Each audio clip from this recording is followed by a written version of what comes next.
Who are you? Who? Who are you? Who am I? I really want to know. Who are you? Who? Oh shit, we're finally talking about the Who today. Hooray! Hooray. It's finally time after like a million years in the making. I'm joined by Roger Daltrey here. Hello. From what concert? From all of them. All of them? After he became a rock god. We are going to have our own separate lists. Assuming you saw the Steve Miller video, it's going to be very similar to that one. I'm in the tiny chair. I'm in the big chair because I'm short. And I'm not. So to even it out a little bit, I'm on this side now. So. No, I'm on this side. Huh! Bro, we're just singing that. Okay, well, I mean, that song got a good score though. Like that one was a decent 4 out of 5 right there. Okay, but there were a lot of songs on this album that got like 2 out of 5s for me. Like I'm not too fond of this album a whole lot. But there's a couple of really good ones on here besides Who Are You. The only song on here that got an actual 5 out of 5 was 905, and that was a John Entwistle song. I just think that is super cool. I love the robotic, kind of cool, futuristic part of it. Honestly, the rest of it was just either average or the songs got like 2 out of 5s. I don't know. I never really got into this one too much, so it landed at the bottom of the list for me. Well, you dubbed this one, you were like, this is the one that nobody cares about. Yeah, I know which one it is. Endless Wire. Mm-hmm. That makes sense. From 2006, I believe. Yeah. It was the first album where half the band was gone. So, probably why it's this low on the list. Because you can kind of feel it. And like, what in the actual hell is the singing in the ether? He's channeling like Louis. I'm Pete Townsend and I sing like this. It's Louis Armstrong-esque. No, it sounds... No, I have no excuse for that one. It sounds really dumb. But to be honest, like even this late in the career, I mean, there are still some decent songs on here. Like We Got a Hit and It's Not Enough. But there's really not a whole lot to look on here. Like, I'm not going to remember one note from this album. Whoa! What? Wait, we have a double Jeopardy in here because this is also my number 11. What? We have the same number 11. Hey! Okay. I mean, I have like the deluxe version of it, and so I counted like all of the covers and whatnot, like Batman and Barbara Ann and whatnot. The some of the covers are actually pretty cool. Like I do like Barbara Ann on here because I know how much Keith Moon liked the Beach Boys, so I thought that was really cool. But I mean, the song that it starts out with, Run Run Run, it just never really caught my attention. I Need You, that's a great one. That's a great song. I do like that one. And now Roger's my favorite member, but I wasn't like too fond of his song on here that he wrote, See My Way. It's okay, it was average, but like it wasn't like number 1 or nothing. But I also thought Batman was a cool cover as well. I thought that was pretty funny on here, but okay, so there is one Who song that I gave 1 out of 5 stars, and that was Cobwebs and Strange.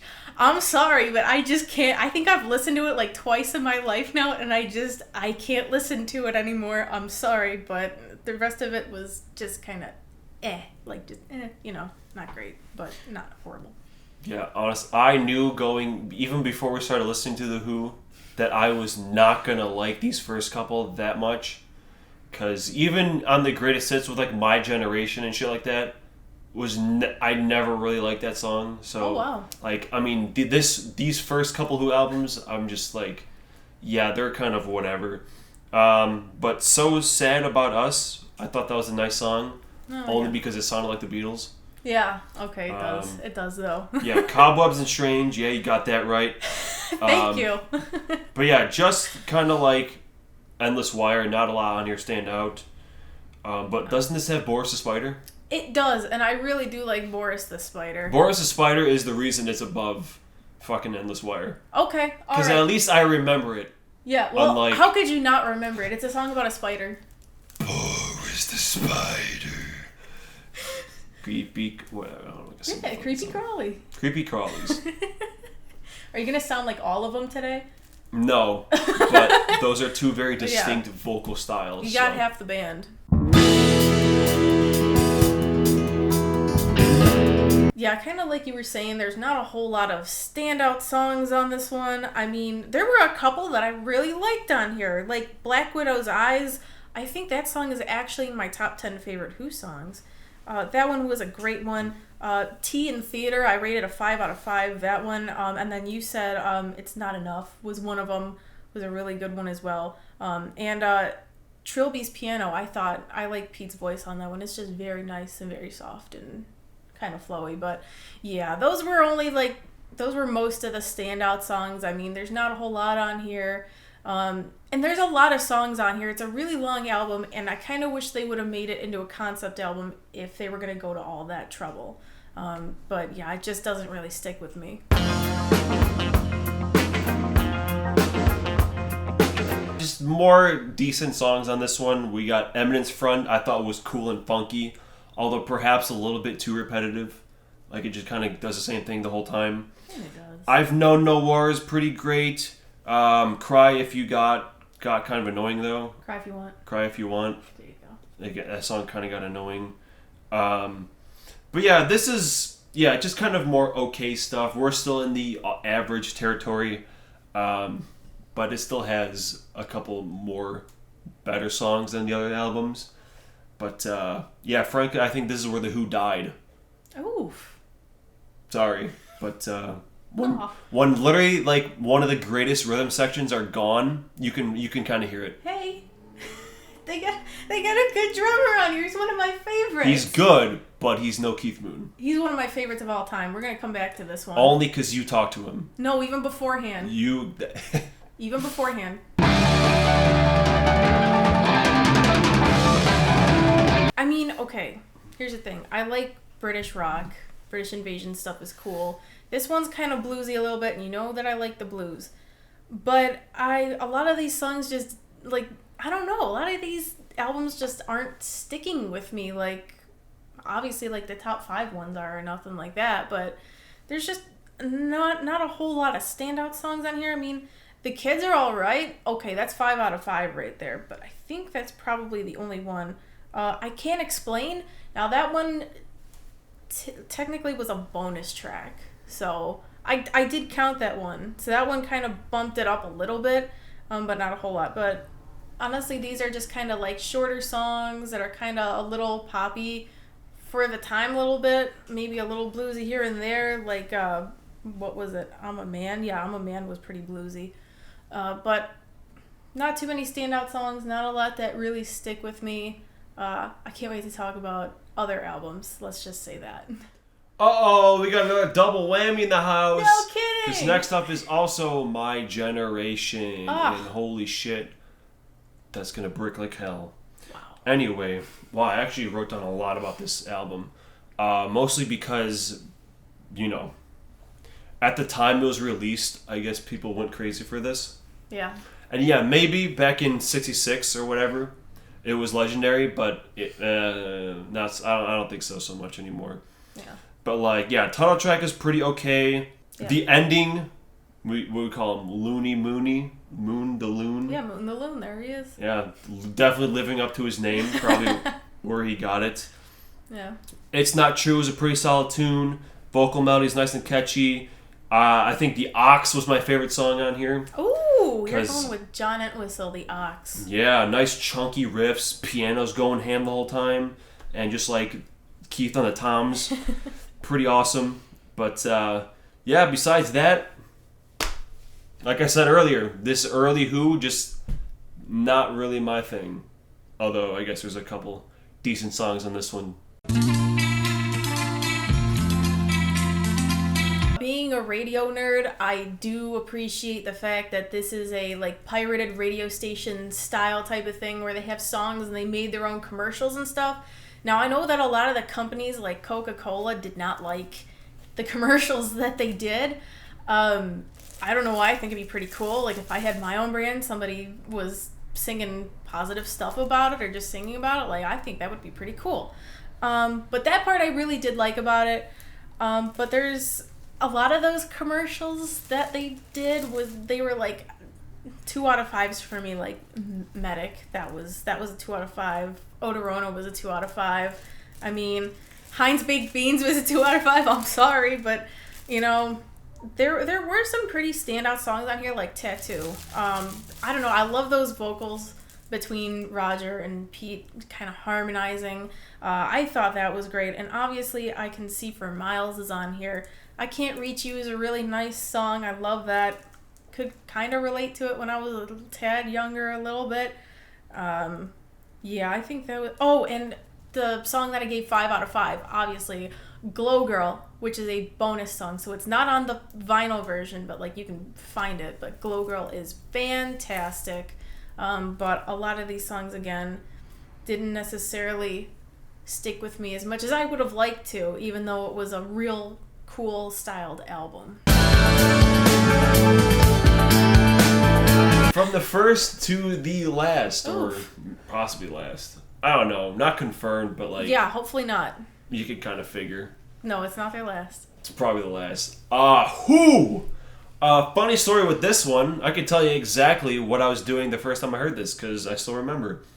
I remember this was coming out, and, you know, The Who have always been, like, a band I've been meaning to get to, because I don't know if I ever talked about this before, but Who Are You, the song, it's like one of the first songs I ever remember hearing. So, like, you know, this band has been kind of around my whole life. So I was like, oh, a new album, cool, let me grab it. Went to Target, bought it, and this is also the time I bought my first electric set. And my friend Josh came over, and I was like, hey, we're going to listen to this album while I build my set. And yeah, that was the first time I heard it. Pretty and memorable. Then, yeah, haven't heard it since then until we listened to it again. And, you know, going back to it, again, like Endless Wire, I mean, there's a few decent songs on here with Hero Ground Zero and Street Song. I think those are pretty solid. But the main reason it's like you know, kind of higher up like this is because Break the News. I think that song kicks a lot of ass. Yeah. And I remember hearing that, like, the first time and really liking it as well. But yeah, it's solid album. But like I said, this is kind of like Diet Who. Wow. Not even Walmart Who. It's just Diet Who. Diet Who. And this is... really dark in here now. Yeah. Thanks, son.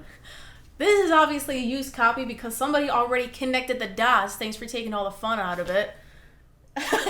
Whoa, no shit. That's kind of cool. I didn't know that. Yeah, it was like... That's a cool thing that they did. A lot of the used albums... Goddamn Steven.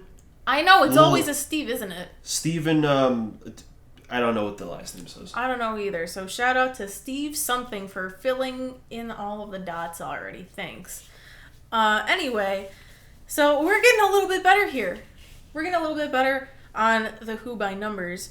Let's see here. Okay, so how many? Okay, there's 2 songs that I rated 5 out of 5 on this one. They are All in Love. Shout out again to Roger Daltrey for magazine. That's awesome. I love that magazine, by the way. And the other one was Blue, Red, and Gray. I think I'm a little biased on this one because the first instrument I really learned how to play was the ukulele, and that's what Pete plays on this one. So that was kind of one of the first songs that I learned how to play on there. So that's kind of cool. But I mean, Slip Kid's on here. I do like Slip Kid. That's a pretty good one. But I think pretty much the rest of these songs, if it's not Slip Kid, Squeezebox, Imagine a Man, or How Many Friends, besides the other 5 out of 5s, all the rest of them are 2s. They're just okay. I could probably do without them. If I never heard them again, I wouldn't be sad. But we are getting a lot better with the material on this one. And this album is lucky we're not talking about album covers, because if we were, this shit's in last place. Fuck this image. Well, yeah, Roger got pneumonia Mostly from just sitting Roger. in the bath of beans. And fuck, it's the worst album cover I've seen in a while. It's art. But yeah, Our Love was kind of nice. You Yeah. hold this now. Yeah. Our Love is kind of nice. I Can See for Miles is classic. Obviously, it's like the only pre-puberty Who song I really, really like. I Can't Reach You is also pretty good. I think you thought, I remember listening to this, you were like, you're going to hate this one. Oh, yeah. Well, yeah, because it's nice and it's slow and, I don't know about that, but like, the goofiness kind of helps.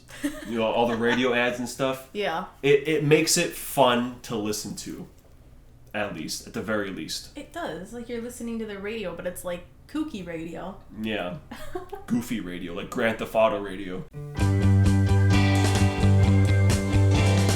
Oh, ha, ha, ha. What a story, Hayley. You must be kidding, aren't you? I have best album in the world.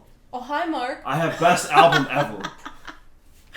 Yeah, well, I mean, it was almost the best album ever. Shit. But I'm honestly kind of surprised that it ended up where it did. I thought it was going to end up higher, and I thought there was going to be an album that came before this one, which it didn't. But I think it's just a lot of the smaller songs on this album, kind of like Sparks. What else? There's a Doctor is kind of a short one. Miracle Cure is a short one. Those all got 2 out of 5s. I mean, here's the thing. All of these songs are important because they all contribute to Tommy's story and how we find out about him and his journey with pinball and how he became the Messiah and whatnot. But, I mean, a lot of the shorter songs on here just didn't do it for me. I mean, obviously you've got Pinball Wizard on here and Tommy, Can You Hear Me, which is a great one. Those were both 4 out of 5. Yeah, I can hear you fine. Wow. And Sally Simpson, I promised myself I would bring this up. I can kind of relate to that song. Now, I don't know if you remember from the movie, because we Probably watched not, because the movie was terrible. No, that's one of my favorite movies of all time, but the character Sally Simpson's room, before I moved in here, I wish my room looked like that.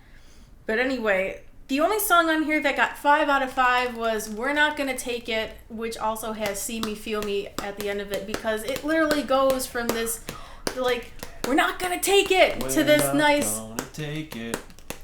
We're not gonna take it. No, that's the wrong band. Anymore. The wrong band. Get ready for Twisted Sister coming up next. All right. No, not really. But yeah, I like how it goes from like this real hard rock and we're not gonna take it, like they're all really going after him, like, nuh-uh, we ain't doing this anymore, to this poor Tommy, this See Me, Feel Me. Oh my gosh, wow, what a transition. But here's the thing. When I listen to a concept album, I get into it so much, and I got into Tommy a lot. I even have a book called The Psychology of Tommy, and it really just delves into all the characters and why they act the way they do, and love the story. And I love the songs, but some of the songs, a couple of them I probably could have done without. Ooh, they're dancing faces. Yeah, done by the same guy who did Sgt. Pepper, yeah? One of them. Each one of these faces is a completely different artist. Oh, yeah. So, yeah. But whatever. Yeah, the opening track, You Better, You Bet. Always one of my favorite songs. Got Quiet Ones. I thought it was also pretty cool. Yeah, I mean, it's...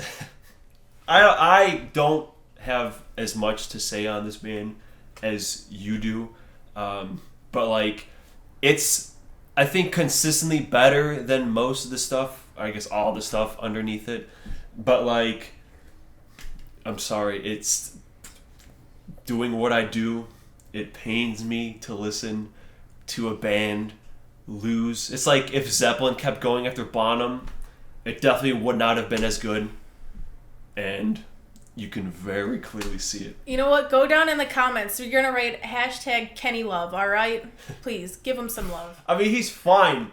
But it's seriously like Robin, right? He's fine, I guess. But compared to Batman, no, get out of here, dude. Gee Willikers, Batman. I don't mean to compare Kenny to Robin. No, but, Batman. That's kind of what we're dealing with here.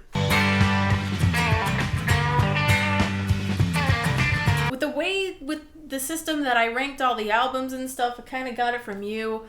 I rank all of the songs out of 5, and then I basically add up all the songs and take the average of them. I don't do that at all. Oh. That would drive me crazy. Oh, well, I do that. So, I don't know. I just like it that way. But I honestly was surprised because I like the storyline of Tommy far more than the storyline of Quadrophenia. But maybe it's just it's just a white bar. Don't you see this? Don't you see the sea in the sand? No. Oh my gosh, that's a joke. Okay, but honestly, we're getting into a lot of songs that have a really, really deep meaning. I mean, The Real Me, first of all, is a 5 out of 5. That's absolutely fantastic. And the song on here, I'm One, when I first heard this album, I thought that song was just okay. But when I heard them play that song live, and I saw everybody singing the same song, we were one. And I felt it, and I'm like, whoa, this song has a completely different meaning now. So it has a 5 out of 5 now. And obviously, all of the guys have their own themes on here. So Roger's theme is Helpless Dancer, which I gave a 2 out of 5. Bellboy is Keith's theme. I gave that a 3 out of 5. Dr. Jimmy is John's theme. That's another 2 out of 5. But Pete's theme, oh boy, Love, Rain, or Me, that one got a 5 out of 5 because if it didn't, I would be absolutely crazy. That song is just perfection. But, it did end up in my top 10 favorite Who songs of all time, but it did not make number 1. I think it made number 4. I think that's our number 4 favorite of all time, both of us. But yeah, I honestly, I like the more deep meaning of the songs here. So I think that's probably why it ranks up a little bit over Tommy, because I know it's somewhat superficial with Pinball Wizard and whatnot, but then they have the deep, messages of religion and following somebody and whatnot. So they both have deeper meanings, but I don't know. I feel like I can kind of connect with the songs on here more. Absolute iconic in my life, man. I always thought he was saying, ooh, Wally, ooh, ooh, ooh, ooh, because that was my dad's nickname. So I thought they wrote a song for him. I thought that was kind of neat. But yeah, of course, besides that song, we have Trick of the Light, pretty decent. I think the second half of the album is stronger than the first half, definitely. But honestly, it's a shame how this album, behind the scenes, how fucking bad Keith's health got. Yeah. Where, they had to, cut out one of his, I forget, one of the songs, doesn't have any drums. I don't know. It's on. I read it on something, but one of them they had to take it out because he couldn't fucking play it. It's a 6/8 song. I don't know which one it was, but yeah, died only a couple weeks after the album came out. Yeah. Fucking sucks, but still killed on Who Are You? So. Well, I mean, a couple interesting facts about this album cover. They wanted to put him behind a chair here to kind of hide his gut a little bit because they didn't want people to see any deterioration or what was happening behind the scenes or anything like that. But what really hits hard is not to be taken away, written on the chair that he is sitting on, and he was taken. Oh my gosh. Wow. It's kind of like the I saw that the Paul's dead theory. Oh yeah, with Paul's Abbey dead. Road. Yeah, Paul is dead when he was really saying cranberry sauce, and they thought they were saying Paul is dead or something. Just more music conspiracy theories, but yeah, that one sucks really hard. I told you we'd be back. Hashtag Kenny Love. All right, so it's hard. you open up with Athena, and you got yourself a pretty decent album right there. All right, not too bad, but it kind of takes a turn with It's Your Turn, which was kind of a 2 out of 5 for me. Not super like memorable. It's Hard got a 4 out of 5. Obviously, title track. Hello. Eminence Front, I actually gave a 5 out of 5 on Eminence Front. I love the kind of synth pattern that it has and just kind of what Pete did with that song. I just think it's super unique. I don't know. But, it's cool. It actually reminds me of Abracadabra. Oh, okay. Mm-hmm. Okay, all right, I can actually see that. Maybe that's why I gave it a 5 out of 5. Subconsciously, I'm just like, ooh, Abracadabra. But let's talk about this really quick because nobody ever talks about One Life's Enough. Wow. If you're like around my age, you'll know when I say that it's a fanfic, but it's in a song form. Wow. Oh my goodness gracious. So it's just a nice, like, piano-esque, really soft song, but like strong emotion. Like, oh my gosh. This one's definitely in my top 10. Holy moly. I swear. And A Man is a Man, I gave a 4 out of 5 too, because that one is just like really like heartfelt, really meaningful type of song, and I like it. You know what? It's not that hard. It's pretty good. Pretty easy to get up to number 4. Did you miss me, huh? God. Well, good thing we're not talking about the movie because this would be in last place then. Because that movie was horrible. Jeez. Sorry. No, you're not. But it's kind of like, I don't know if everyone's seen The Wall, the Pink Floyd one. That one also kind of blows. I've never seen that one yet. I don't know, man. I think it's really hard to turn an album into a movie. Yeah. It's better off just doing a biography. Or biopic, whatever. Okay, well, honestly, it is kind of a bit long. And I would not listen to it, like, go back to it that often. Oh. But, like, you know, it's still a good ride listening to it. And this is, like, the first of... This is where Roger finally hit puberty. Or the whole band, at least. And it kind of has that, the more modern-ish Who-sounding stuff. Where they actually kind of sounded like their own original band and not, like, a rip-off of the Beatles. You know? Yeah, so, no, this is the album where Roger said he found his voice. Yeah, it was a turning point. And it just automatically bumps it above a lot of the other ones. Just it's a solid piece. It's cool. Of course, yeah, you mentioned Pinball Wizard already. That's like one of the strangest, like, hits out of any band. Yeah, but I think I know why it got famous, though. Because Pete was writing this album and he was like, how am I going to get the music critics to see? And one of them was like a really big fan of pinball. So he's just like, I'm going to target this to that critic right there so we get a good rating on this album. And look where it's at now. Worked, I guess. Now we're in like the really, really good part of it. Like the super duper good part. Alright, so this is called Who's Next, or basically a lot of people call it like their greatest hits album because they do have a lot of hits on this one. I mean, you start off with Baba O'Reilly. Come on, that's iconic. And you end off with Won't Get Fooled Again. Iconic. Alright? I mean, Behind Blue Eyes, 5 out of 5 on here. Bargain, 4 out of 5. You can't go wrong with this one. I think there was only one song on here, Going Mobile, if you, whatever dialect you speak in.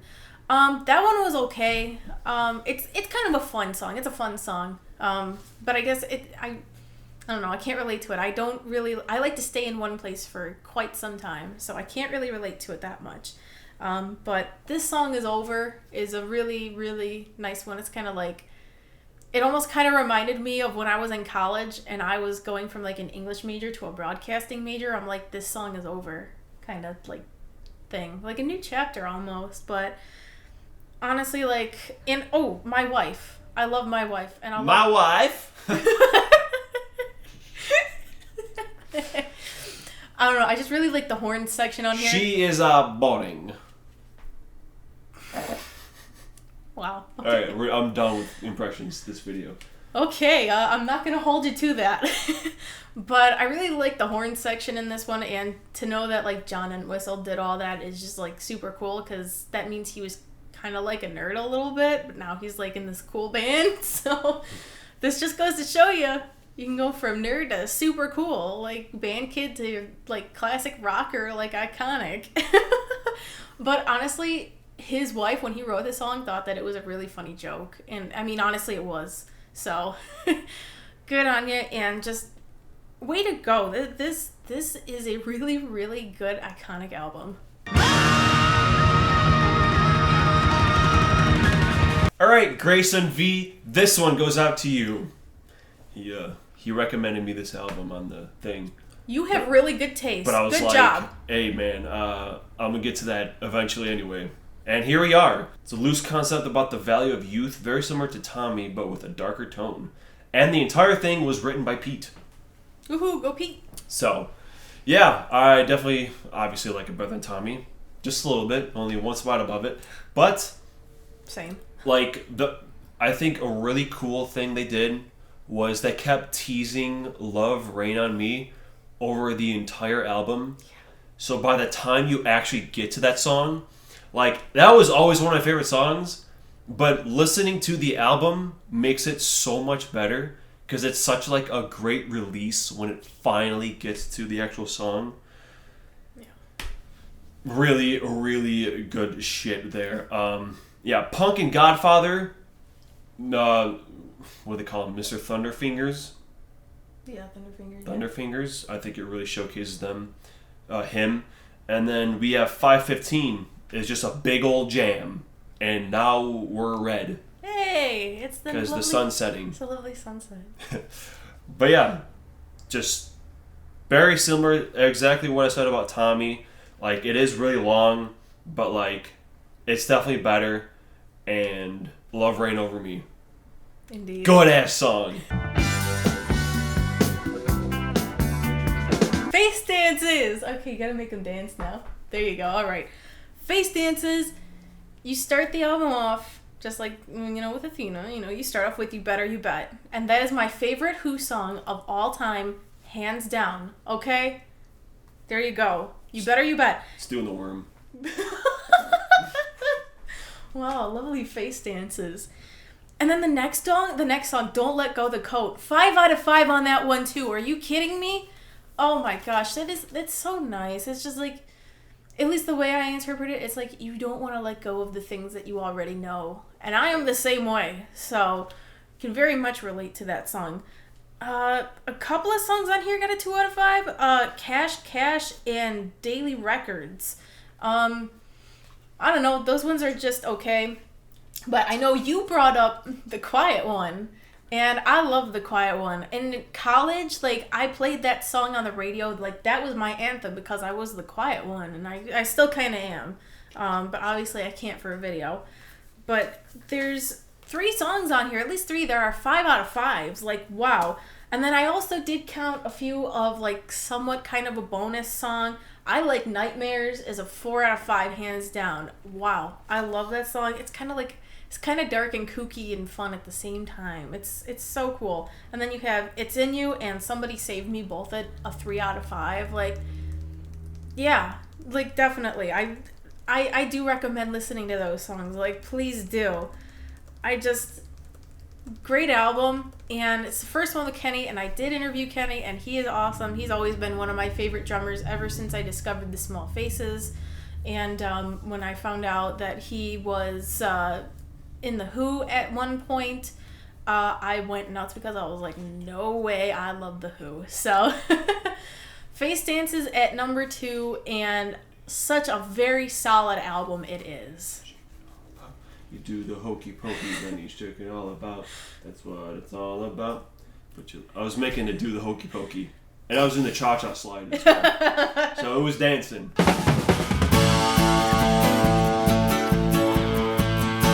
This honestly would have been number 1 had number 1 not been just so stacked. But like overall, I think it's really, really consistently great. Dreaming from the Waist, it's pretty hardcore. All tracks up to that point have been. Despite like no hits on this album, really. Squeezebox a little bit. Squeezebox. Well, that's not on the greatest hits. It is on the one that I got. Well, it wasn't on mine. Maybe it was. I don't know. But like, just the energy on this album was really great. Because this was after Who's Next, so I was not expecting that momentum to still be there, and it still was. Really good. Yeah. Really good. I will always be the one to break the news. It's alright. At number 1, we've got Who. Biased. No. Biased. AKA Diet Who. Biased. I like to drink Diet Who. Honestly, I was kind of shocked that this one made it to number 1 because normally these like albums that artists put out that are more modern that come out like in our day and age, like now instead of like the 70s or whatever, they're normally not as fantastic as when the band was in their prime. And I told Simon Townsend that when I interviewed him because he was my very first interview of all time. So shout out to Simon Townsend, you are awesome. Yeah, I told him, I'm like, I wasn't expecting it to be this good. I honestly was like, I wasn't expecting it to sound like this, but it honestly blew me away, and it deserves all of the love that it can possibly get. I mean, you start off with the first 3 songs on this album, I gave them a 5 out of 5. You got All This Music Must Fade, Ball and Chain, and I Don't Want to Get Wise. Wow. I mean, I just remember driving home from college and screaming to the top of my lungs, I don't want to get wise. We don't want to get wise. That was so good. I mean, I even asked you that when we were listening to it. I was like, hey, do you want to get wise? And I'm like, no. You said no. No, I don't want to get wise. I think the only song on here that I was like, was maybe Detour? Maybe? I think I'm being too hard on that one, though, because I do like it. And I was saying to you that you could probably put My Generation, you could probably put the lyrics, like the vocals, on top of that drum track, and it would probably sound pretty cool. I'm just saying. It kind of has that vibe. I'll Be Back, I also gave a 3 out of 5, and then a couple of them are on here are like the bonus and the demos and whatnot. But Beads on One String, 5 out of 5. Hero Ground Zero, 5 out of 5. She Rocked My World, 4 out of 5. My favorite song on this album, you've already mentioned it, is Break the News. Oh man, when I heard that song, it kind of tugged at the heart a little bit. And I did ask Simon about that song as well because he wrote it and he sang on it as well. And he was kind of like, I wrote this song because, it's about someone who they only want to tell the real truth to somebody, but only if it's good, because they don't want to see the person that they love being like really sad, because then that's going to hurt them. But honestly, it's just, I love it. And it's my second favorite Who song of all time. And it was honestly neck and neck with You Better You Bet at one point. It was a real close one, but You Better You Bet still pulled through strong number 1. But man, I do recommend listening to Got Nothing to Prove, which is that's on the what do you want to call it, the bonus tracks. Yeah, even though the bonus tracks, it's like, does it exist copies of this album that doesn't have these bonus tracks? I honestly don't know. Maybe the vinyl version, but I honestly don't know. But it did say that it was the bonus track. I included it. But the one song that I know is not on that one. It's only on the Japanese version. It's called Sand, and that is a demo. I gave that one a 3 out of 5. I thought that one's pretty cool, and I always like hearing the demos. I read that. That's literally from the 60s. Yeah. Well, so is Got Nothing to Prove. It was just Got Nothing to Prove. Pete's vocals and stuff was from the early days, and then they just brought in the modern day orchestra over it, and so that was super cool. But yes, I love Diet Who. I don't care what anybody says. Who, number 1 album, let's go.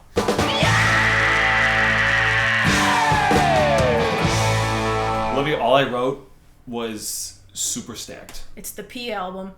I mean, honestly, legit half the album bops. Yeah. Bob O'Reilly, such a good intro to an album with the whatever that shit that is that comes in first, and the piano notes and that sick ass drum fill, and then the fucking guitar comes in. Brilliant song to enter an album, and just the way it deteriorates into that violin solo, really sweet. Then it goes into Bargain, which I always like. It's like a song that was lost to me because I thought that song was called The Best I Ever Had. yeah, Best I Ever Had. And I was like, what's that song that goes like that? And then I heard it again and I was like, oh shit, it's on here. So back to back bangers. And then of course we got behind the end of the album, we have Behind Blue Eyes, and my favorite song of all time, or of Who, with Won't Get Fooled Again. One of the most fun songs to play on anything, absolutely anything. Super, even if I don't care for the other songs too much, like those 4 songs alone, I knew even before listening to anything else, I knew this was gonna be number 1. Because like, how could it not? It's a lot of people's number 1. It has all the bops on it. They slayed on this album. It slays. It slays. So easy number 1 for me. Never even a contest. That'll do it for us today. Who day? Who day? Yeah. Who day? Who dat? Who dare? They're right here. Yeah, there they are. Yeah, join me next time. We have Agalach coming up next in 2 weeks, even though I just finished listening to them today. But I'm going to pace myself. We got that coming at the end of the month. And then, shit, dude, we got December coming in. It's almost the end of the year. Wow. Almost time for another anniversary celebration. Woo-hoo. Ooh, boy. But yeah, let us know what your favorite albums are. Hashtag Kenny Love. And, yeah, I don't know. That's about it. Who today, who tomorrow, who for the future. That's right.